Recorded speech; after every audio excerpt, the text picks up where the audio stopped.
වේදනාව දැනෙන්නේ කැම නිසා නෙවෙයි, දත්වල සංවේදීතාවය නිසායි. විසඳුම නව සෙන්සිටිව් එක්ස්පර්ට් by සිග්නල්. තත්පර 30න් වේදනාවට සහනයක්. නැවත මතුවීම වැළැක්වීමට උපකාරී වේ. දත්වල සංවේදීතාවය නිසා ඇතිවන වේදනාව ඔබත් පරාජය කරන්න. නව සෙන්සිටිව් එක්ස්පර්ට් by සිග්නල්.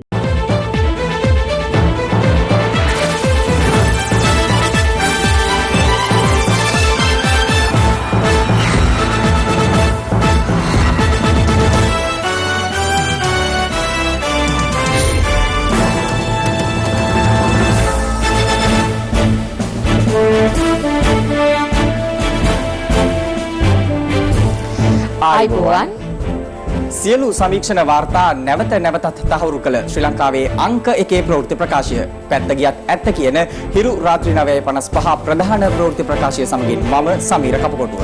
මම ඉෂාරා දේවේන්ද්‍ර. මුලින්ම පුවත් සිරස්තල.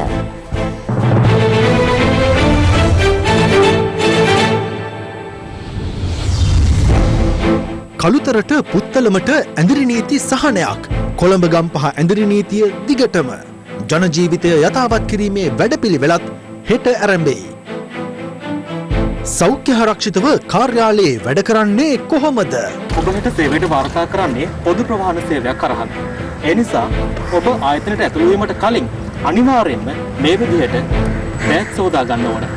ඒ විතරක් නෙවෙයි, අපි හැමදාමත් කියනවා වගේ මුව ආවරණයක් පැළඳගෙන ආයතනයට ඇතුළු වෙන්න. සුවය ලැබූ ආසාදිතයන් 66ක් ගෙදර යයි. සමස්ත සුවය ලැබූ ගණන 321 දක්වා ඉහළට. ඔස්ට්‍රේලියාවේ සහ මැලේසියාවේ සිරවී සිටි ශ්‍රී ලාංකිකයින් 450ක් දිවයිනට පැමිණෙයි.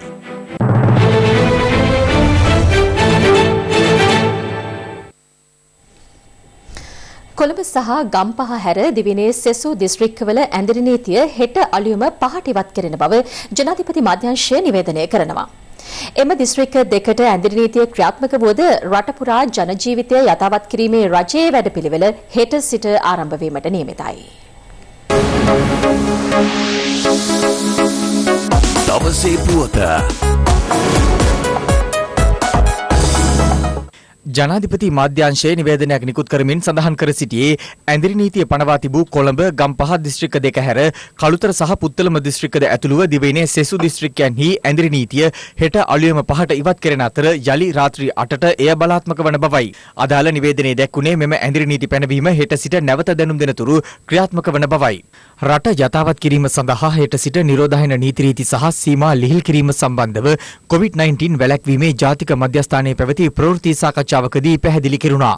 දැන් මේ අපි ගෙවන්නේ పూర్ව පශ්චාත් කොවිඩ් සමය. මේකෙන් අදහස් වෙන්නේ කොවිඩ්-19 රෝගය සම්පූර්ණයෙන් ශ්‍රී ලංකාවෙන් තුරන් වෙලා කියලා. එහෙමනම් මේ පසුගිය මාස 2-3 තුල අපි උපයාගත් යම්කිසි චර්යාත්මක වෙනස්කම් මේවා දිගින් දිගටම ගෙන ආ යුතුයි. අපේ ආර්ථිකය යලි පණ ගැන්වීම සඳහා අවශ්‍ය පුද්ගලික අංශය විවෘත කිරීම. දෙවැනි කාරණය රාජ්‍ය යාන්ත්‍රණය ක්‍රියාත්මක කිරීම. පහුගිය සතියම ගත්තොත් ප්‍රජාව තුලින් රෝගීන් මතුවීම අපට පෙනෙන්නේ නැහැ. මෙවැනි කාරණා පදනම් කරගෙන තමයි රජය තීන්දුව කරන්නේ හෙට රට විවෘත කිරීමෙන් බලාපොරොත්තු වෙන්නේ. ඇඳිරි නීතිය පවතින ඒ ප්‍රදේශවල ජනතාව හැඳුනුම්පතේ අංකය 90 පමණ යා යුත්තේ අනෙකුත් ප්‍රදේශ විවෘත කළ තිබ්බ යම් යම් සීමාවන් යටතේ ඒ දිස්ත්‍රික්ක ඒ ආකාරයෙන්ම පවත්වාගෙන යනු ලබයි. රජය සහ පෞද්ගලික ප්‍රවාහන පහසුකම් හුදෙක්ම සපයා තිබෙන්නේ රැකිරක්ෂාවල දන්වා ඇති ප්‍රමාණයන්ට ගමන් කිරීම සඳහා පමණක් මිස තමුන්ගේ පෞද්ගලික කාරණා සඳහා යෑමට නෙමෙයි. හෙට ආරම්භ වන සතිය ආරම්භයේදී සෑම පුරවැසියෙක්ම තවදුරටත් අරමුණක් කරගත යුතුව තිබෙනවා කොවිඩ් ආසාදේ නොවන ආකාරයෙන් ජීවත් වීමට වග බලා ගැනීමට. ඉදිකිරීම් ක්ෂේත්‍රයේ කටයුතු බියුටි පාලර් සැලුන් වෙළඳසැල් විවෘත කිරීමේ හැකියාව තිබෙනවා. නමුත් ඒ සඳහා නිර්ණායක නිකුත් කර තිබෙනවා. ආහාර සපයන හෝටල් බක්කි වෙළඳසැල් ඒවා විවෘත කිරීම අවසර ලැබෙන්නේ නැහැ. කොළඹ ගම්පහ දිස්ත්‍රික්කවල ඇඳිරි නීතිය අඛණ්ඩව ක්‍රියාත්මක වුවද හෙට සිට එම දිස්ත්‍රික්කවල රාජ්‍ය සහ පෞද්ගලික අංශයේ ආයතනවල ක්‍රියාකාරීත්වය සම්බන්ධයෙන් අප අදාළ දිස්ත්‍රික් ලේකම්වරුන්ගෙන් විමසීමක් කළා. කොළඹ දිස්ත්‍රික්කයේ ජනතාවගෙන් ඉතාමත්ම බැගෑපත්ව ඉල්ලා සිටින්නේ හෙට දින සිට ඇඳිරි නීතියත් එක්ක යම් සහනදායී පියවරක් දීලා ජනතාව එළියට එනවනම් අත්‍යවශ්‍යම කටයුත්තක් සඳහා පමණක් ඇවිල්ලා ඒ ශනිකයෙන් නැවතත් නිවෙස් වලටම යන්න. ඒ එනකොටත් අනිවාර්යයෙන්ම තමන්ගේ හැඳුනුම්පතට අදාළ පුද්ගලයන්ට පමණයි එන්න පුළුවන්. මේ ආකාරයෙන් අද දවසේ ඔබට දිස්වන කොළඹ නගරය හෙට සිට මේ විදිහට බලා ගැනීමට ඔබට හැකියාවක් ලැබෙන්නේ නැහැ. ඒ හෙට දිනේ සිට පෞද්ගලික සහ රාජ්‍යාංශයේ තෝරාගත් සේවකයන් තමන්ගේ රාජකාරී කටයුතු ආරම්භ කිරීමට කොළඹ නගරයට පැමිණීමට නියමිතයි. ඒ ආකාරයෙන් හෙට සිට රාජකාරී ආරම්භ කරන රාජ්‍ය සහ පෞද්ගලික අංශයේ සේවකයන්ගේ ආරක්ෂාව වෙනුවෙන් අද දිනේ පුරාවට කොළඹ නගරයේ විවිධ ස්ථාන විෂ බීජ හරණය කරන ආකාරය අපිට දැක ගැනීමට හැකියාව ලැබුණා. ඒ අනුව කොළඹ මහනගර සභාව බොරැල්ල නගරය මැනින් වෙළඳපොළ ආදී ජනතාව විශාල වශයෙන් රැස්වන ස්ථාන සියල්ලකම පාහි විෂ බීජ හරණ කටයුතු සිදු කෙරුණේ මෙලෙසයි.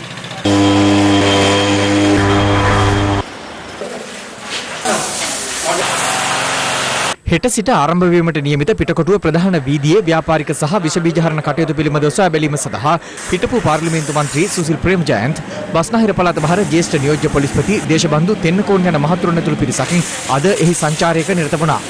මේ අතර බස්නාහිර පළාත බහර ජ්‍යෙෂ්ඨ නියෝජ්‍ය පොලිස්පති දේශබන්දු තෙන්නකෝන් මහතා ප්‍රකාශ කළේ රට යථාවත් කිරීමේ වැඩපිළිවෙලට සමගාමීව හෙට සිට එම කටයුතු නිරීක්ෂණය සඳහා පොලිස් නිලධාරීන් විශාල පිරිසක් යොදවන බවයි. දවසේදී රථවාහන රාජකාරී ඒ වගේම ප්‍රසිද්ධ ස්ථානවල සෞඛ්‍ය උපදේශ පිළිපදින පිරිස් සහ ඒවා කඩ කරන පිරිස් නිරීක්ෂණය කිරීම සඳහා සිවිල් ඇඳුමින් සහ පොලිස් නිල ඇඳුමින් නිලධාරීන් විශාල සංඛ්‍යාවක් යොදවනවා. ප්‍රජා පොලිස් ඒකක මාර්ගයෙන් ශබ්ද විකාශ යන්ත්‍ර යොදවලා මහජනතාවට වරින් වර සෞඛ්‍ය නිවේදනය ලබා දීම සඳහා විශේෂ පිළිපැද දියත් කරලා තියෙනවා.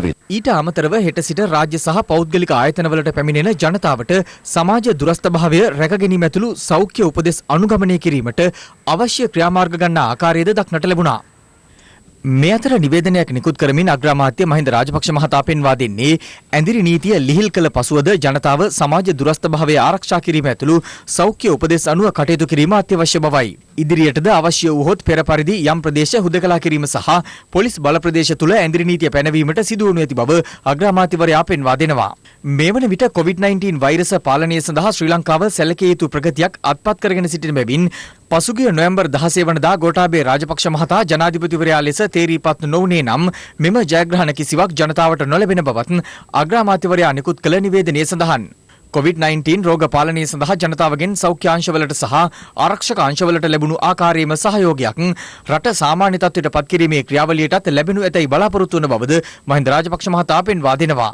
රට යථාවත් කිරීමේ වැඩපිළිවෙලට අධිකරණ සහ බන්ධනාගාර කටයුතු සම්බන්ධයෙන් විශේෂ අමාත්‍යවරයාගෙන් අප විමසීමක් කළා. පියවරින් පියවර අධිකරණ ක්‍රියාවලියන් ඉදීමට අපි කටයුතු යොදලා තියෙනවා. අධිකරණ සේවා කොමිෂන් සභාවත් එක්ක එකතු වෙලා නීති රීති ලිහිල් කරන්නේ රට සාමාන්‍ය තත්ත්වයට ගෙන එන්න ඕන. රටේ ආර්ථිකය හදා ගන්න ඕන. මේ අතර කොළඹ රිජ්ජු යාර්යා ළමා රෝහල හෙට සිට සාමාන්‍ය පරිදි ප්‍රතිකාර කටයුතු ආරම්භ කරන බව රෝහල් අධ්‍යක්ෂකවරයා පවසනවා. උදාහරණයක් විදිහට ගත්තොත් ස්නායු රෝග තියෙන ඒ දරුවන් මෙම රෝහලට පැමිණෙන්නේ නැතිව ආසන්නයේ තියෙන වෙනත් මහ රෝහලකින් ප්‍රතිකාර ලබා ගැනීම සඳහා කටයුතු කරන්න ඕන. ඒ වගේම ඒ දරුවා සමග එක් පමණයි පැමිණෙන්න ඕන. සායනට පැමිණෙන රෝගීන් දුරකථනය මගින් කතා කරලා ලබා ගන්න ඕන දිනයත් සහ වේලාව. මේ අතර හෙට උදෑසන 7 සිට සියලු අධිවේගී මාර්ග විවෘතව තිබෙන බව මාර්ග සංවර්ධන අධිකාරියේ සභාපති චමින්ද අතුලුවගේ මහතා ප්‍රකාශ කළා. දක්ෂිණ අධිවේගී මාර්ගය පසුගිය සතියේ සිට විවෘතව තිබුණු අතර කටුනායක කොළඹ අධිවේගී මාර්ගය සහ පිටත වටරවුම් මාර්ගයේද හෙට සිට යලි විවෘත වනු ඇති.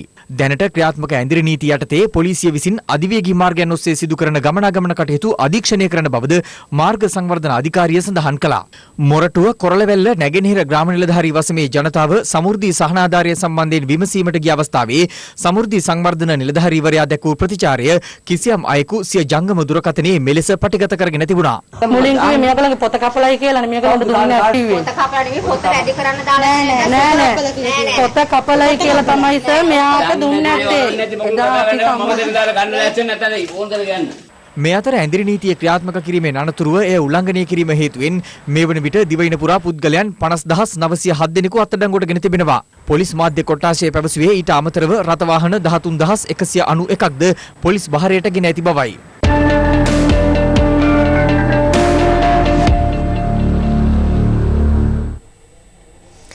හෙට සිට ජන ජීවිතය යථාවත් කිරීමට රජය තීරණය කිරීමත් සමග කාර්යාලවල රාජකාරී කටයුතු සිදු කිරීමේදී සෞඛ්‍ය ආරක්ෂිත බව තහවුරු කර ගැනීමට ඔබ තරයේ සිහි තබා ගත යුතුයි. ඔබේ අන් අයගේ ආරක්ෂාව වෙනුවෙන්ම රැකියා ස්ථානයට ඇතුළු වන්නට පෙර සිටත් කාර්යාලයෙන් පිටවන මොහොත වනතුරුත් අනුගමනය කළ යුතු ආරක්ෂිත ක්‍රියාමාර්ග රැසක් පවතිනවා. අද අපි විමසා බලන්නේ ඒ පිළිබඳවයි. ඇඳිරි නීතිය පවතිද්දීම ජන ජීවිතය යථාවත් කිරීමට රජය පියවර ගැනීමත් සමග හෙට සියලු රාජ්‍ය සහ පෞද්ගලික ආයතන රාජකාරී කටයුතු ආරම්භ කළත් ඔබ රැකියා ස්ථානයට යා යුතුද යන්න ආයතන ප්‍රධානියාගෙන් විමසන්න. ආයතන ප්‍රධානියාගේ අනුමැතිය පරිදි ඔබ කාර්යාලයට යා යුතු නම් ඒ සඳහා ලිපියක්, අවසර පත්‍රයක් හෝ අවම වශයෙන් කෙටි පණුවඩයක් ආයතන ප්‍රධානියාගෙන් ලබා ගන්න. ඒ ඔබේ ප්‍රවාහන පහසුකම් සඳහා පහසුවක් වේවි. හෙට දිනේ සිට රාජකාරී වාර්තා කරන සෑම රාජ්‍ය හෝ පුද්ගලික අංශයේ සේවකයෙකු සතුවම Taman යම් ආයතනයක සේවය කරන බවට සනාථ කරන ස්ටාෆ් ID එකක්, රාජකාරී හැඳුනුම්පතක්, එම නැත්නම් යම් ලේඛනයක් තිබිය යුතුයි. එසේ නැතිනම් තමුන්ගේ පුද්ගලයන් ලියාපදිංචි කිරීමේ හැඳුනුම්පතේ හෝ ඒ වෘත්තිය ගැන සඳහන් වෙලා තියෙන්න ඕනේ. ඊට අමතරව තවත් ලේඛනයක් ඔවුන් භාරයේ තිබිය යුතුයි. යම් අවස්ථාවකදී පොලිසියට පරීක්ෂා කිරීමට ඔවුන් එදින නැත්නම් එම කාලය තුල තම සේවාස්ථානයේ වෙත වාර්තා කළ යුතු බවට තමාගේ ආයතනයේ ප්‍රධානියා, අංශ ප්‍රධානියෙක් හෝ යම් කිසි තැනැත්තෙක් මගින් නිකුත් කරන ලද මෙම ලියවිල්ල කඩදාසියකින් යුතු ලියවිල්ලක් වීමටම අවශ්‍ය වන්නේ නැහැ. එය ඉලෙක්ට්‍රොනික මාධ්‍යයෙන්, Viber, WhatsApp මාධ්‍යයෙන් තමාගේ ස්මාර්ට් දුරකථනයක තිබෙන ලියවිල්ලක් වත් එය බාර ගැනීමට හැකියාව තියෙනවා. යම් කිසි ආකාරයක ස්මාර්ට් දුරකථනයක් නොමැති අයට තමුන්ගේ අනිකුත් දුරකථනයක SMS පණිවිඩයක් හෝ තිබිය යුතුයි. අදාළ දිනේදී ඔහු හෝ ඇය එම සේවයට කැඳවා ඇති බවට මෙවැනි සීමාවක් ඇති කිරීමට හේතු වී තිබෙන්නේ රැකියා ස්ථානවලට පැමිණෙන බව පවසමින් වැඩිපුර ජනතාවක් ප්‍රවාහන සේවා භාවිතා කළහොත් එය නිරෝධායන රීතීන් වලට පටහැනිව කටයුතු කරන ලෙසට. ඔබ ප්‍රවාහනය සඳහා දුම්රිය පහසුකම් ඉල්ලුම් කර ඇතනම් ඒ සඳහා අවසර හිමිවන SMS පණුවඩය මේ වන විට ඔබට ලැබී ඇති. එහි සඳහන් වන උපදෙස් පිළිපදිමින් ඔබට හිමි දුම්රිය මැදිරියේ ඔබට හිමි ආසනයේ අසුන් ගත යුතුයි. මේ අතර හෙට සිට ක්‍රියාත්මක විශේෂ දුම්රිය කාලසටහන දුම්රිය දෙපාර්තමේන්තුව නිකුත් කර තිබෙනවා. ඒ අනුව උදෑසන කාලයේ දුම්රිය 10ක් පිට පළාත්වල සිට කොළඹ කොටුව සහ මරදාන දුම්රිය ස්ථාන දක්වා ධාවනය වනවා. ඒ මහනුවර, පොල්ගහවෙල, ගම්පහ, මහව, හලාවත, අලුත්ගම, පානදුර, බෙලියත්ත, හෝමාගම සහ අවිස්සාවේල්ලෙන් මේ එම විශේෂ දුම්රිය කාලසටහන ක්‍රියාත්මක වන ආකාරයයි. පස්වරුවේද කොළඹ කොටුව සහ මරදාන දුම්රිය ස්ථාන දෙකේ සිට පිට පළාත් දක්වා විශේෂ දුම්රිය 10ක් ක්‍රියාත්මකයි. ඒ උදෑසන ගමන් ආරම්භ වූ දුම්රිය ස්ථාන වෙත වන අතර මේ එම දුම්රිය කාලසටහනයි. මෙම දුම්රිය කාලසටහන් www.hirunews.lk වෙබ් අඩවියට පිවිසීමෙන් ඔබට ලබාගත හැකි වනවා. කෙසේ වෙතත් මෙම දුම්රියන්හි ගමන් කළ හැකි වන්නේ ඒ සඳහා මේ වන විට වෙන් කර ගැනීම සිදු කරගත් මගින්ට පමණයි. දුම්රිය දෙපාර්තමේන්තුව විසින් ලබා දී ඇති නිර්ණායකයන් මත දාල අය වෙත අද දින සවස් වන විට කෙටි පණිවිඩයක් මගින් දුම්රිය ආසනය සහ දුම්රිය අංකය ලබා දීමට කටයුතු කරනවා. වෙන් කරන ලද ආසනයක් නොමැති නම් දුම්රියෙන් ගමන් කිරීමට අවකාශ නොලැබෙන බවත් එබැවින් දුම්රිය ස්ථාන වෙත පැමිණීමෙන් වළකින ලෙස මා ඉතා කරුණාවෙන් ඉල්ලා සිටිනවා. දින 5ට වර්ණ 5කින් ටෝකන් ලබා දෙනවා. ඒ ටෝකන් තමයි භාවිතා කරන්න ඕනේ. ඒ වගේම තමයි නැවත කොළඹ සිට ගම්බලා යනකොටත් ඒ ටෝකනේ අනිවාර්යෙන් තමන්ගේ අතේ තියෙන්න ඕනේ. මෙම ටෝකන් පත්‍රය ලබා ගන්නා මගින් සඳහා පමණයි දුම්රියෙන් ගමන් කිරීමට අවසර තියෙන්නේ. අද දින හවස් වනතෙක් අවශ්‍ය කෙටි පණිවිඩය නොලැබුණේ නම් ඒ සම්බන්ධයෙන් 1971 අංකය මගින් විමසන ලෙසත් ඒ සඳහා අවශ්‍ය පියවර දෙපාර්තමේන්තුව විසින් ගනු ලබන බවත් දැන දීමට කැමැතියි. දුම්රිය ආරක්ෂක සේවයේ නිලධාරීන් දෙදෙනෙක් දුම්රිය සඳහා යෙදීමට කටයුතු කර තිබෙනවා. සියලුම මගින් තවස් වරුවේ කොළඹින් පිටත් වන දුම්රිය ස්ථාන ලෙස මරදාන දුම්රිය ස්ථානය හා කොටුවේ දුම්රිය ස්ථානය යොදා ගන්නා ලෙසත් ඉල්ලා සිටිනවා. යම්කිසි පුද්ගලයෙක් ඔහුගේ ශරීර උෂ්ණත්වය මත උණ තත්ත්වයේ පවතී හෝ කැස්ස හෙම්බිරිසාව තිබේ නම් අපි ඔවුන් පොලිසිය වෙත බාර දෙනවා. ඒ බාර දෙන්නේ සැකකරුවෙක් වශයෙන් නෙමෙයි. ප්‍රධාන සෞඛ්‍ය කටයුතු නීත්‍යානුකූලව කිරීම සඳහා සෞඛ්‍ය උපදෙස් අනුව කටයුතු කිරීම වෙනුවෙන් කාරුණික ඉල්ලීමක් කරනවා අපේ ජනතාවගෙන් අනවශ්‍ය ගමන් බිමන් වලින් වැළකීලා රාජකාරීමය කටයුතු සඳහා පමණක් මේ බස් රථ යොදා ගන්න. ගිය මාසේ සීසන් ටිකට් පත් කිසිම කෙනෙකුට භාවිත කරන්න ලැබුණේ නැහැ. ඒක නිසා සීසන් ටිකට් පත් මේ මාසෙටත් වළංගුයි. කාර්යාලයට යාමට කුමන පොදු ප්‍රවාහන මාධ්‍යයක් භාවිත කළත් අප ඊයේ සඳහන් කළ සෞඛ්‍ය උපදෙස් අනිවාර්යයෙන්ම පිළිපදින්න. එම සෞඛ්‍ය ආරක්ෂිත ක්‍රමවේද භාවිත කරමින් කාර්යාලයට පැමිණි ඔබ කාර්යාලයට ඇතුළු විය යුත්තේද සෞඛ්‍ය ආරක්ෂිත ක්‍රමවේද භාවිත කරමින්. ඔබ හෙට සේවයට වාර්තා කරන්නේ පොදු ප්‍රවාහන සේවයක් කරහද. ඒ නිසා ඔබ ආයතනයට ඇතුළු වීමට කලින් අනිවාර්යයෙන්ම මේ විදිහට බෑග් සෝදා ගන්න ඕන. මේ වගේ ස්ථානයක් ස්ථාපිත කරන එකත් ආයතන ප්‍රධානියාගේ වගකීමක් වෙනවා. ආයතනය තුළට ඇතුළුවීමේදී මුව ආවරණය පැළඳීම මෙන්ම මීටරයේ පරතරය තබා ගැනීමත් අනිවාර්ය කටයුත්තක්. ඔබ ඔබේ ආයතනයට ඇතුළු වෙනකොටත් අනිවාර්යයෙන්ම මීටරයේ පරතරය තියාගන්න. ඒ විතරක් නෙවෙයි අපි හැමදාමත් කියනවා වගේ මුව ආවරණයක් පැළඳගෙන ආයතනයට ඇතුළු වෙන්න. ඒ වගේම තමයි ආයතනයට ඇතුළු වෙනකොට නිලධාරියෙකු විසින් ඔබේ ශරීර උෂ්ණත්වය මැන බලාවේ. ඒ සඳහා උපරිම දායකත්වයක් ඔබ ලබා දෙන්න. කෙනෙකුගේ ශරීර උෂ්ණත්වය ෆැරන්හයිට් අංශක 98.4ට හෝ සෙල්සියස් අංශක 37ට වැඩි නම් ඔහු හෝ ඇය විනාඩි 10ත් 15ත් අතර කාලයක් විවේක ගැන්වීමෙන් අනතුරුව යලි උෂ්ණත්වය පරීක්ෂා කරන්න. ඒ වන විටත් උෂ්ණත්වය වැඩි නම් ඔහු හෝ ඇය නිවස වෙත හරවා යැවීමට වග බලා ගන්න. ඔබ විදුලි පඩිපෙළ හෝ පියගැට පෙළ භාවිත කිරීමේදී වඩා සැලකිලිමත් විය යුත්තේ මීටරයේ පරතරය තබා ගැනීම පිළිබඳයි.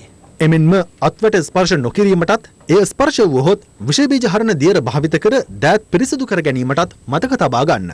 විදුලි සෝපානය කියන්නේ විෂබීජ එකිනෙකා අතර පැතිරිය හැකි ප්‍රධාන ස්ථානයක් නිසා ඒ තුළ සෞඛ්‍යාරක්ෂිත ක්‍රමවේද භාවිත කිරීම අතිශය වැදගත්. විදුලි සෝපානයට ගොඩවීම සඳහා පැමිණීමේදී වෙනදාට එකිනෙකාට සමීපව සතුටු සාමීචියේ යෙදී සිටියත් හෙට සිට ඒ පුරුදු ඉවත් කර මීටරයේ පරතරය තබා ගැනීමට ඔබ පුරුදු විය යුතුයි. බොත්තම් එබිය යුත්තේ වෙනදා මෙන් මේ ආකාරයට නොවේ මේ ආකාරයටයි. විදුලි සෝපානය තුළ ස්ථානගත වීමේදීත් නිවැරදි ක්‍රියාපිළිවෙතක් තිබෙනවා. එය එකිනෙකා මුහුණට මුහුණ නොගැටෙන ආකාරයට දුරස්ථභාවය තබාගෙන සිදු කළ යුතුයි. කාර්යාලය තුළට ඇතුළු වීමේදී ඔබේ දෑත් පාවහන් වල අඩිය විෂබීජ නාශක දියර වලින් සේදීමට වග බලා ගන්න. සේවකීන්ට ඒ සඳහා පහසුකම් ලබා දීම ආයතන ප්‍රධානියාගේද වගකීමක්.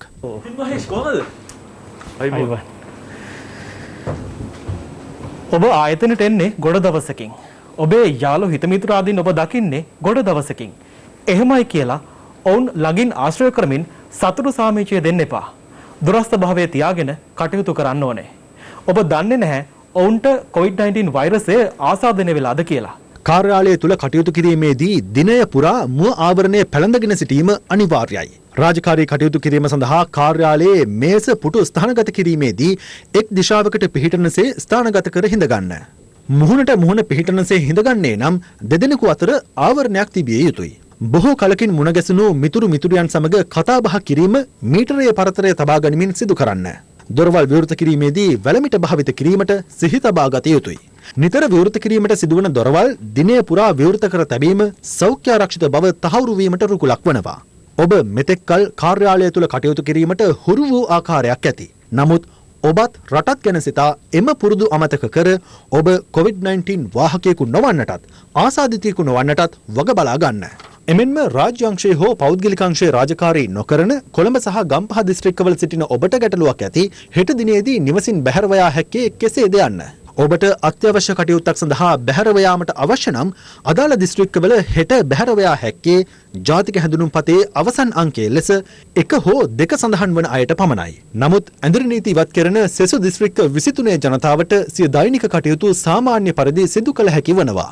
නමුත් ඔබ නිවසින් බැහැරව යන්නේ අත්‍යවශ්‍යම කටයුත්තකට පමණක් නම් එය ඔබේ සෞඛ්‍ය ආරක්ෂාවට වඩා වැදගත් වේවි. නිවසින් බැහැරට යා යුතුම නම් ඔබෙත් රටෙත් ආරක්ෂාව වෙනුවෙන් සෞඛ්‍ය උපදෙස් අකුරටම පිළිපදින්න. දවසේ පුවත ඇල්කොහොල් අඩංගු හෑන්ඩ් සැනිටයිසර් භාවිත කරන්න. ලෙඩ රෝග ඇති කරන විෂ බීජවලට එරෙහිව සටන් කරන්න. හඳුන්වා දීමේ මිල රුපියල් 350යි. COVID-19 ආසාදනය වීමෙන් දිනක් තුලදී සුවය ලැබූ වැඩිම ආසාදිතයන් සංඛ්‍යාව පසුගිය පැය 24 තුල වාර්තා වූ බව වසංගත රෝග විද්‍යාංශය පවසනවා. එම ගණන 66ක් වන අතර ඒ සමගින් මේ වන විට පූර්ණ සුවය ලැබූ සංඛ්‍යාව 321ක් දක්වා ඉහළ ගියා. කෙසේ වෙතත් අද දිනය තුලද තවත් ආසාදිතයන් 9 දෙනෙකු හඳුනාගෙන ඇති අතර ඉන් 6 දෙනෙකු නාවික හමුදා සමාජිකයන්. අනෙක් දෙදෙනා ඩුබායි සිට පැමිණ නිරෝධායන මධ්‍යස්ථානයක රඳවා සිටින පුද්ගලයන් දෙදෙනෙක්. COVID-19 ආසාදනය වී ප්‍රතිකාර ලැබමින් සිට දිනක් තුල පූර්ණ සුවය ලබා පිටව ගිය වැඩිම ගණන වඩ 66 දෙනෙකු ගත වූ පැය 24 තුල වාර්තා වීම විශේෂත්වයක්. ඉන් 52 දෙනෙකුම කාත්තන්කුඩි මූලික රෝහලෙන් පිටව ගිය අතර අංගොඩ ජාතික බෝවන රෝග විද්‍යායතනයෙන් පූර්ණ සුවය ලබා පිටව ගිය ගණන 5ක්. වැලිසර නාවික හමුදා රෝහලේ ප්‍රතිකාර ලැබූ නාවිකයන් 4 දෙනෙක්, හෝමාගම මූලික රෝහලේ 3 දෙනෙක් සහ වැලිකන්ද මූලික රෝහලේ ප්‍රතිකාර ලැබූ 2 දෙනෙක්ද අද පූර්ණ සුවය ලැබූ පිරිසට අයත්. මා රැඳී සිටින්නේ කාත්තන්කුඩි මූලික රෝහල ඉදිරිපිට. කොරෝනා රෝගයේ වැළඳුණු 62 දෙනෙකු මෙම රෝහලට ඇතුළත් කරා ප්‍රතිකාර කිරීම සඳහා ඉන් පූර්ණ සුවය ලැබූ 50 දෙනෙකු අද නිවෙස් බලා පිටත් කිරීමට ශ්‍රී ලංකා යුද හමුදාවේ 231 බල සේනාව සහ 11 වෙනි සිංහ රෙජිමෙන්තුවේ නිලධාරීන් කටයුතු කරනු ලැබුවා. කාත්තන්කුඩි මූලික රෝහලෙන් පිටව ගිය 52 දෙනාගෙන් 10 දෙනෙක් බේරුවල ප්‍රදේශයේ පදිංචිකරුවන් වන අතර එක් අයෙක් ගාල්ල ප්‍රදේශයේ පදිංචිකරුවෙක්. සෙසු සියලු දෙනා කොළඹ බණ්ඩාරනායක මාවත ප්‍රදේශයේ පදිංචිකරුවන් වන බව වාර්තා වනවා.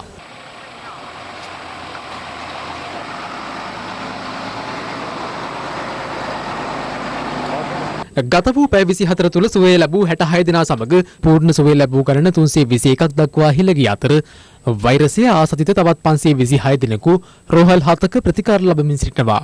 අපේ රටේ සාමාන්‍ය මහ ජනතාවට අයිති වෙන කාණ්ඩයේ රෝගීන් ඉන්නේ 200කට අඩු ප්‍රමාණයක්. ඉතුරු පිරිස කොවිඩ් රෝගීන් පාලනය කරන්න කැප වෙච්ච අපේ හමුදාවල විරෝධාර රණවිරුවෝ. ඒ දරුවන්ට මනා සංයමයක් හික්මීමක් විනයක් තියෙනවා. ඒ නිසා ඔවුන්ගෙන් තවදුරටත් රෝගේ පැතිරෙන එක වළක්වා ගන්න ඉතාමත් හොඳින් පුළුවන්. හැබැයි මහ ජනතාව විනයක් හික්මීමක් සංයමයක් නැතුව කටයුතු කරොත් රෝග ලක්ෂණ නැතුව රෝගේ පතුරවන්න පුළුවන් පිරිස ලොකු විනාශයක් රටට අනාගතේ කරන්න ඉඩ තියෙනවා. අද හඳුනාගනු නව ආසතිතයන් 9 දෙනා සමග සමස්ත ආසතිතයන් ගණන 856ක් දක්වා ඉහළ ගියා. මේ අතර ඊයේ දිනේ තුලද ආසාදිතයන් 12 දෙනෙකු වාර්තා වුණා. ඊයේ දිනේදී ශ්‍රී ලංකාව තුල සොයාගත් ආසාදිතයන් සංඛ්‍යාව 12ක් බවට පත් වුණා. ඒ ආසාදිතයන් 12 දෙනාගෙන් 10 දෙනෙකුම සොයාගනු ලැබුවේ ශ්‍රී ලංකා නාවික හමුදාවේ අපගේ වීරෝදාර රණවිරුවන්. තවත් 2 දෙනෙකු අපගේ වීරෝදාර රණවිරුවන් ඇසුරු කරපු 2 දෙනෙකු ආසාදෙ ලක් කර තිබෙනවා. උන් 2 දෙනාම මීට ප්‍රථම නිරෝධායන ලක් කරමින් සිටියේදී PCR පරීක්ෂණවලදී තහවුරු වූ අය 2 දෙනෙකුත් එක්ක මේ අතර වැලිසර නාවික හමුදා කඳවුරේ සෙබළුන්ට වෛරසය ආසතිත බවට තහවුරු වීමත් සමග ඔවුන්ගේ පවුල්වල පිරිස් සහ ආශ්‍රිතයන් නිරෝධායනට යොමු කර සිටින ගාල්ල හබරාදුව පොලිස් නිරෝධායන මධ්‍යස්ථානයේ කිසිවෙකුටත් COVID-19 ආසාදිත නැතයි මෙතෙක් සිදු කළ PCR පරීක්ෂණ මගින් තහවුරු වී තිබෙනවා. මේ අතර පසුගිය දිනවල ආසාදිතයන් වාර්තා වූ ප්‍රදේශවල සිට නිරෝධායන සඳහා මධ්‍යස්ථාන වෙත යොමු කර සිටි බොහෝ පිරිසක් සිය නිරෝධායන කටයුතු සාර්ථකව නිම කර අද දිනේත් පිටව ගියා. එමෙන්ම යාපනයේ විඩත්තපලේ යුද හමුදා නිරෝධායන මධ්‍යස්ථානයේ රඳවා සිටි කොළඹ බණ්ඩාරනායක මාවත ප්‍රදේශයේ පදිංචිකරුවන් 220 දෙනෙකුගේ නිරෝධායන කාල සීමාව අද අවසන් වුණා. ඒ බණ්ඩාරනායක මාවත ප්‍රදේශයේ සිට එම නිරෝධායන මධ්‍යස්ථානයේ සඳහා යොමු කර සිටි අවසන් පිරිස බව මධ්‍යස්ථාන භාර නිලධාරීන් සඳහන් කළා. මේ අතර අධ්‍යයන කටයුතු සඳහා විදේශ රටවල් වෙත පිටත්ව ගොස් යලි මෙරටට පැමිණි යුද හමුදා සෙබළුන් 33 දෙනෙකු සිය නිරෝධායන කාලය අවසන් කර කුරුණෑගල යුද හමුදා නිරෝධායන මධ්‍යස්ථානයෙන් අද පිටව ගියා. පසුගිය 25 වෙනිදා ඉන්දියාවේ මුම්බායි සිට මෙරටට පැමිණ පූනානි නිරෝධායන මධ්‍යස්ථානයේ දින 14ක නිරෝධායන කාල සීමාව අවසන් කළ සිසුන් 25 දෙනෙකු ඇතුළු පුද්ගලයන් 65 දෙනෙකු අද ඉන් පිටව ගියා. COVID-19 ගෝලීය වසංගත තත්ත්වයේ සමග ඕස්ට්‍රේලියාවේ මෙල්බර්න් හි සිරවී සිටි ශ්‍රී ලාංකික සිසුන් 272 දෙනෙකු UL 605 දරන විශේෂ ශ්‍රී ලංකන් ගුවන් යානයකින් දිවයිනට ගෙන්වා ගැනීමට රජය කටයුතු කළා. එම පිරිස අද පෙරවරු 6:12ට පමණ කටුනායක ගුවන්තොටුපළට ළඟා වූ අතර ඔවුන් නිරෝධායන සඳහා යොමු කර තිබෙනවා. මේ අතර මැලේසියාවේ සිරවී සිටි ශ්‍රී ලාංකිකයන් 178 දෙනෙකු අද පසරුවේ යලි දිවයිනට පැමිණියා. ඒ UL 315 දරන ගුවන් යානයෙන්.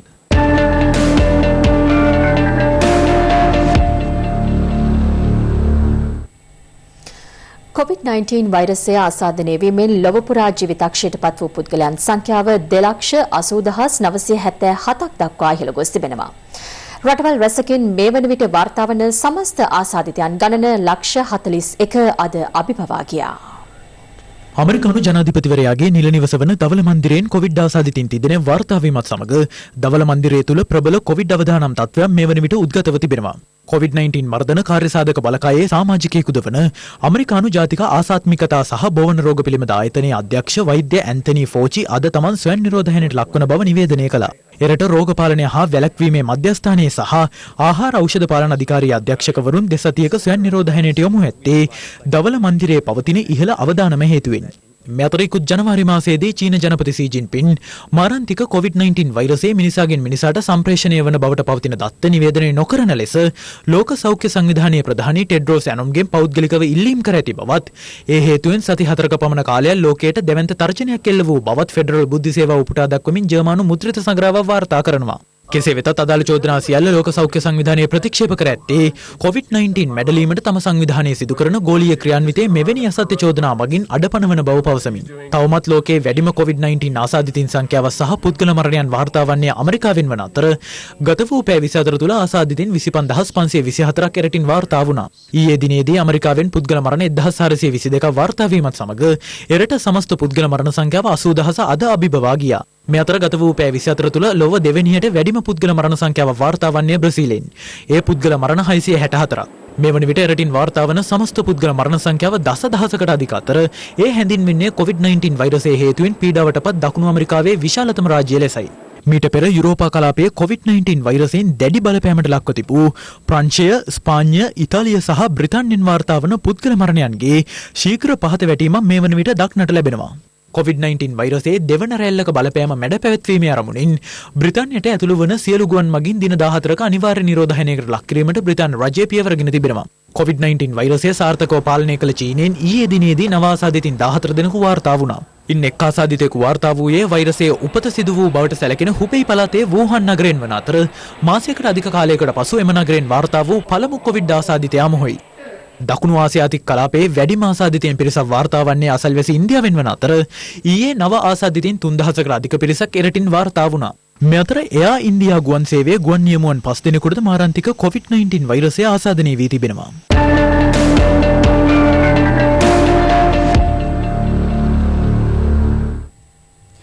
COVID-19 වසංගතය හමුවේ රට නැවත ආරම්භ කිරීම පිළිබඳව රජය ගෙන යන ක්‍රියාමාර්ග සාර්ථක නොවන බවට එක්සත් ජාතික පක්ෂ නායක රනිල් වික්‍රමසිංහ සහ හිටපු විපක්ෂ නායක සජිත් ප්‍රේමදාස යන මහත්වරුන් පවසනවා. කෙසේ වෙතත් හිටපු රාජ්‍ය අමාත්‍ය ශහන් සේමසිංහ මහතා සඳහන් කළේ කොරෝනා මර්ධනය වෙනුවෙන් කිසිදු සහයක් ලබා නොදුන් විපක්ෂය දේශපාලන වාසි සඳහා මෙවැනි ප්‍රකාශ සිදු කරන බවයි. වසංගතය සම්බන්ධව ජනතාව දැනුවත් කිරීම නිසි අවුරින් සිදුවන්නේ නැහැ. රජයේ නිවේදන සංකීර්ණයි, පරස්පරයි, තේරුම් ගැනීමට අසීරුයි. වසංගතය සම්බන්ධ පියවර ගැනීම සඳහා ලෝක බැංකුව අපේ රට වෙනුවෙන් මුදල් වෙන් කර තියෙනවා. කිසිදු මූල්‍යමය ප්‍රශ්නයක් නැති බවත් මා පෙන්වා දෙන්න කැමතියි. මේ උදා ඇති අර්බුදය රජයේ සේවකයන්ගේ මාසයක වැටුප් බිලෙන් විසඳා ගන්න හැකි තරම් සුළු එකක්ද? අනික් අතට වැටුප වැන්දපුව අනද්දරු අරමුදලට දීමෙන් රටේ ආර්ථිකයට ලැබෙන ශක්තිය කුමක්ද? මෙන්න මේ ප්‍රශ්න ජනතා හමුවේ පහදා දීම රජයේ යුතුයකමක්. අපිට දැනගන්න ලැබුණා සෞඛ්‍ය සේවා අධ්‍යක්ෂක ජනරාල්තුමා ප්‍රකාශ කරලා තිබෙනවා ප්‍රවාහන අමාත්‍යතුමාට පොදු ප්‍රවාහන පද්ධතිය අඩුම ගානේ සති දෙකක්වත් වසා තබන්නේ කියන කාරණාව ඒ උපදෙස් ලබා දීලා තිබෙනවා. ඉතින් මම අහන්න කැමතියි හැමෝටම සුපුරුදු පරිදි රැකියාවලට ගිහිල්ලා නැවතත් වැඩ කටයුතු පටන් ගන්නයි කියන්නේ කොහොමද පොදු ප්‍රවාහන සේවාව විවෘත කරන්නේ නැතුව. ඒ නිසා රජයෙන් මම ඉල්ලීමක් කරනවා කරුණා කරලා මේ අවිනිශ්චිත ප්‍රකාශ නොමැතිව හැමෝම සාකච්ඡා කරලා පැහැදිලි විසඳුමක් රටේ ජනතාවට ලබා දෙන්න. මැතිවරණ පැවැත්වීමේ කඩිකුලක්කෝ නිසා රටේ ජනතාව මරණ මංචකයේ කරා ගෙන යන්නට. මේ අතර ජනාධිපති ලේකම් පී.බී. ජයසුන්දර මහතා රාජ්‍ය සේවකයන්ට යොමු කළ ලිපිය සම්බන්ධයෙන් පක්ෂ විපක්ෂ දේශපාලකයන් විවිධ අදහස් පළ කළා. රාජ්‍ය සේවය කප්පාදු කරපු සහ රාජ්‍ය සේවකයාට හිමි විශ්‍රාමය වැටුප්ප ඔවුන්ගෙන් අහිමි කරපු උදවිය අද කිඹුල් කඳුළු හෙලනවා රාජ්‍ය සේවකයා සම්බන්ධයෙන්. මේ විපක්ෂයේ උදවිය කොරෝනා මර්ධනය කිරීම වෙනුවෙන් වචනයක්වත් කතා කරේ නැහැ. ඉතින් විපක්ෂය දේශපාලන කෝණකින් බලනවා විරුද්ධ පක්ෂයට පුළුවන් ද රාජ්‍ය සේවකයාව ඔවුන්ගේ පැත්තට නම්වා ගැනීම සඳහා. ජනතාවට රුපියල් 5000 ගානේ දුන්නා. දැන් රාජ්‍ය සේවකයෝ ලක්ෂ 14ක් රටේ ඉන්නවා. මාසේ පඩිය රාජ්‍ය සේවකයෝ ලක්ෂ 14න් ගත්තොත් කීයක්? රාජ්‍ය සේවකයාගේ පාත්‍රයට පී.බී. ජයසුන්දර ගැහුවා වාගේ කියලා තමයි කියන්න වෙන්නේ. රාජ්‍ය සේවකයන් ගැන කතා කරන කිඹුල් කඳුළු හලන අය රාජ්‍ය සේවකයන්ගේ කටට තුවක්කු දාලා වෙඩි තියලා රාජ්‍ය සේවකයන් නිරුවත් කරලා පාරේ හිටවපු අයව උසාවි පවා වස්සන්න නියෝග දීපු අය පන්සල් වල ලයිට් දාන්න එපයි කියලා පිළිගත්ත ස්වාමින් වහන්සේලා ඉසිගානක් ඝාතනය කරපු කණ්ඩායම තමයි මේ දැන් කඳුළු හලහල කියන්නේ. කීයක් හරි ඉල්ලුවා මේක හරි අසාධාරණයි මේ කීකේ. ඒ නිසා ඒවා ගණන් ගත යුතු දේවල් නෙමෙයි. ඒ ඉල්ලීම සරලව ගන්න එපා. ඒක ගැන සැලකිලිමත් වෙලා ඒ පිළිබඳ තමුන්ට කළ හැකි දෙයක් කරන්න කියන එක තමයි මගේ ඉල්ලීම. විපක්ෂයට කියන්නේ විහිළු සපයන්නේ නැතුව උදව් කරන්න බැරි නම් නිහඬ වෙන්න. අද ලෝක අම්මාවරුන්ගේ දිනය. මේ අපේ රටේ අම්මාවරුන් වෙනුවෙන් හිරු තබන සටහනක්. හිරුගේ ආලෝකයත් මවගේ අපරිමිත ස්නේහත් එක්ව තනින ලද මේ ලෝකයේ මව්සිනහසේ අපූර්වත්වය පිළිබඳ කියා දෙන්නට තවත් අටුවා ටික අවශ්‍ය නැහැ. එවන් අපූර්ව මාතෘ ස්නේහය සිහි කරවන්නටයි 1912 වසරේ සිට සෑම වසරකම මැයි මාස 2 වන ඉරිදා මව්වරුන් වෙනුවෙන් වෙන් කරන්නට බටහිර වැසියන් කටයුතු කළේ. අම්මාවරුන් පිළිබඳව ලොවම කතා කරන අද දරුවන් 11 දෙනෙකුට මවක් ලෙසින් යුතුයකම් ඉටු කර කිසිවෙකුගේ පිළිසරණක් නොමැතිව සිටින 69 හැවිරිදි මවක් අපට මුණ ගැසුණා. මේ කුසුමාවතී මාතාව. ඇය ජීවත් වෙන්නේ දඹුල්ල ප්‍රදේශයේ. අපමණ වූ දාරක ස්නේහය වෙනුවෙන් ඇය සිය ජීවිත කාලයම කැප කළද ඇගේ ජීවිතයේ අවසාන කාලයේ සුරක්ෂිත භාවය අද වැඩිහිටි නිවාසයක මුදලට සිරවී අවසන්. අද අම්මාවරුන්ගේ දිනේ දවසේ වැඩිහිටි නිවාසයකටලා ඉන්න ගැන මොකද හිතෙන්නේ? ඇයි?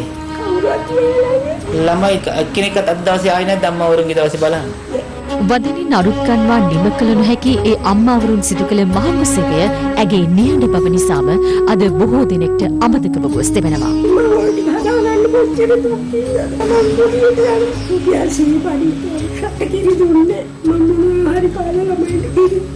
දෙවෙනි බුදුන් තරමටම සම්භාවනාවට ලක්වන අම්මා ඇතැම් අයට කලක් යද්දී පවුලට බරක්. ඒ නිසා අවසානයේ ඇයට උරුම වන්නේ හුදකලාව මහමගට වැටීම එහෙමත් නැත්නම් වැඩිහිටි නිවාසයයි. අම්මගේ එකම ඉල්ලීම මොකද්ද? එක්කිනාට එක වේල මට කන්න ගෙනත් දෙන්න පුළුවන්. අම්මා ආස දෙයාලගෙන් අතින් බත් කටක් එහෙම කන්න. මේ අසම සම සෙනෙහසේ උල්පත වූ අම්මා පිළිබඳව අද සමාජයේ බොහෝ පිරිසකට අමතකව කියද ඔබ මම හුස්ම ගන්නා මේ සෑම තත්පරයක්ම ඇය විසින් අපට උරුම කර දුන්නක් බව අමතක නොකළ යුත්තක්. අපේ අම්මා කියන්නේ නේද ඉන්ටර්නෙට් ඉන්නවා පිටිරකට ආදරෙන් යනවා විශ්වවිද්‍යාලයට කියන්නේ දරුවෝ කියලා අම්මා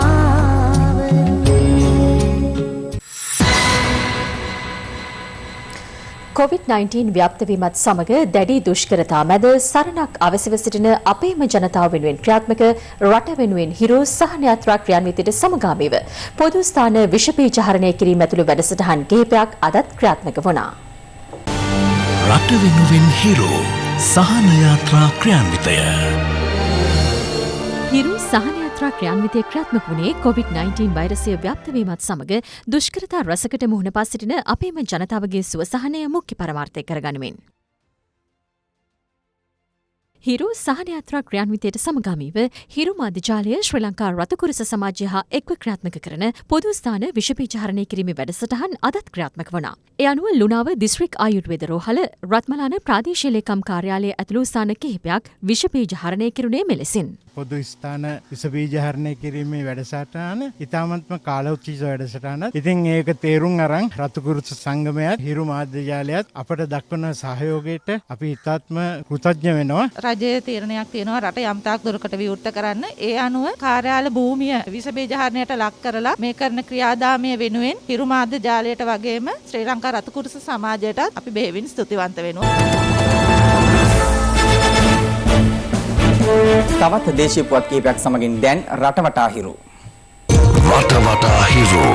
එංගලන්තයේ ලන්ඩන් නුවර COVID-19 රෝගීන් සඳහා ප්‍රතිකාර කරනු ලබන සෞඛ්‍ය කාර්ය මණ්ඩලවල ප්‍රයෝජනය සඳහා සෞඛ්‍ය ආධාර පරිත්‍යාග කිරීමේදී LTT සංවිධානයේ ලාංඡනය සහ ධජය ප්‍රදර්ශනය කර තිබෙනවා.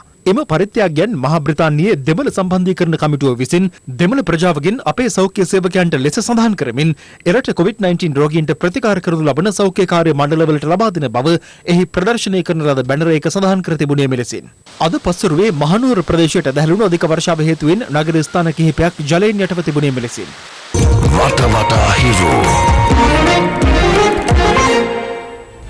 හිරු රාත්‍රී 9:55 ප්‍රධාන ප්‍රවෘත්ති ප්‍රකාශය මින් නිමාවට පත් වෙනවා. පැත්තක් නැතුව ඇත්ත දැනගන්න තිරේ දිසන පරිදි ඔබගේ ජංගම දුරකථන ජාලයට අනුව හිරු ප්‍රවෘත්ති SMS සේවාව සක්‍රිය කරගන්න. අපි යලි හමුවන්නේ හෙට සවස 6:55ට. සුබ රාත්‍රියක්.